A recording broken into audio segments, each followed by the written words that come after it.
a natural flow from Rome, Jaffa of the 21st century. Okay. Before I start, thank you all, Jörg, Susanna, everybody who was in charge. It was lovely, and I thank you kindly for having us here. So, what I want to do today, in the short time that I have. So, I wouldn't read the title, because if I read the title, it will end the time that I have to actually speak about the lecture. So, you know the title already. What I want to say is, modern cities are changing. They're changing dramatically through all kinds of issues that haunt them. One of the things that we notice is the changes in urban planning. These changes, which are affected by what I call here non-conventional planning, are recently defined as informality or gray spacing.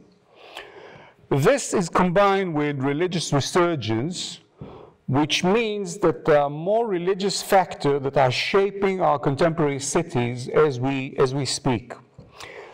And in that kind of atmosphere, in this kind of geopolitical power structure, religious minorities are gaining agency to affect bigger changes in cities, and this is where I'm heading in this short presentation. So what is urban informality?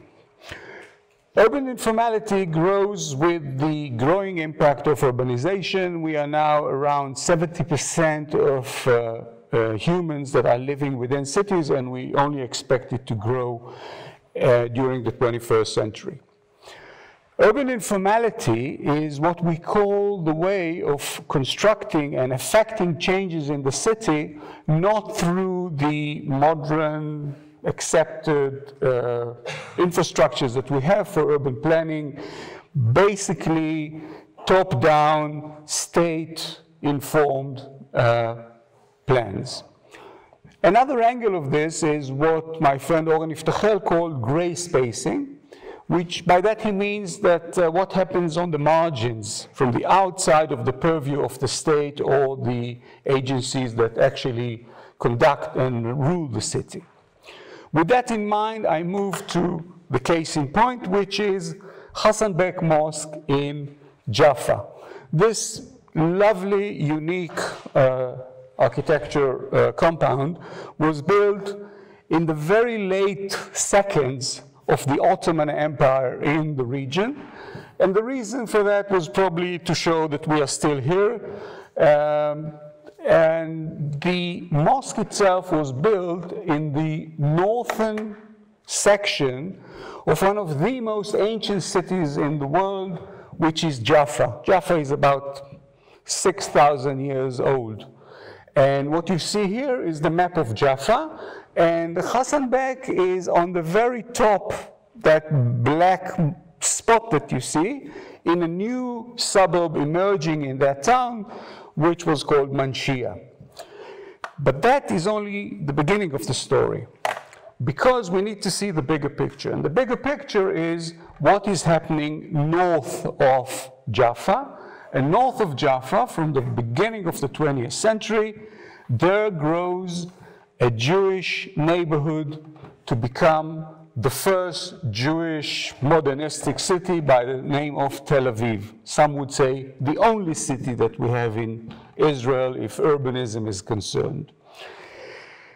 Now, this is a very intriguing power structure, because what you have here is the historic, the traditional, the Middle Eastern, the Islamic, if you want, city against the modern, secular, Jewish new town from the north.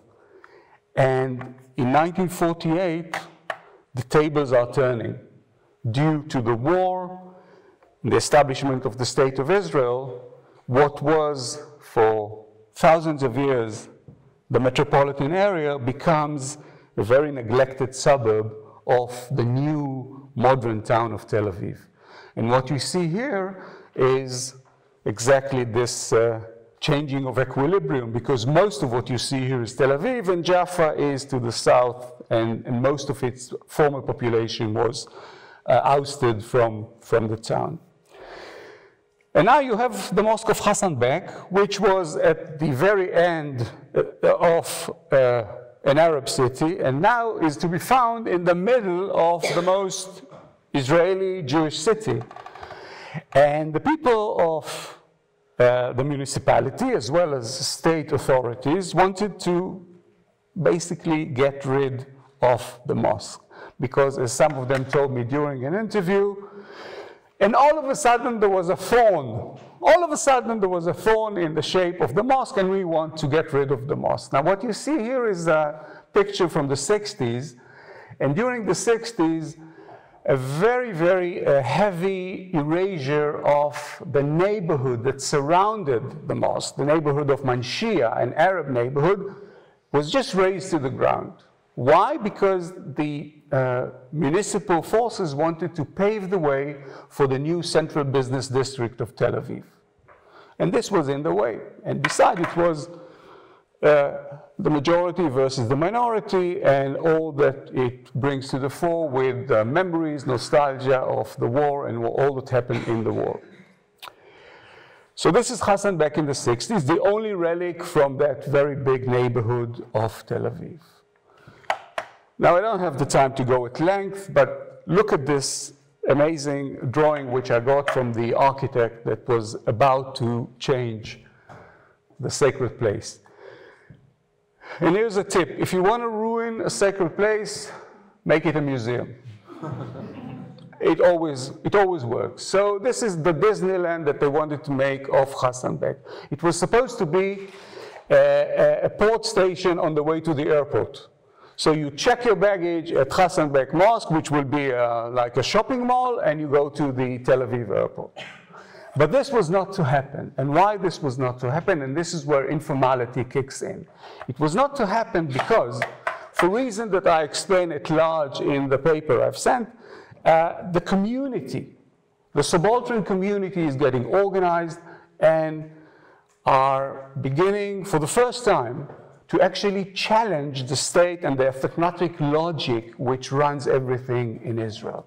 What you see here is a picture from a demonstration or an altercation that happened with the police. During the 70s, you see people of Jaffa by the mosque of Hassan Bek, which I didn't say, but it's important to understand, was closed for 65 years since the war. And what really charged them to action was the materiality. Look at this. This is what used to be the minaret of the mosque.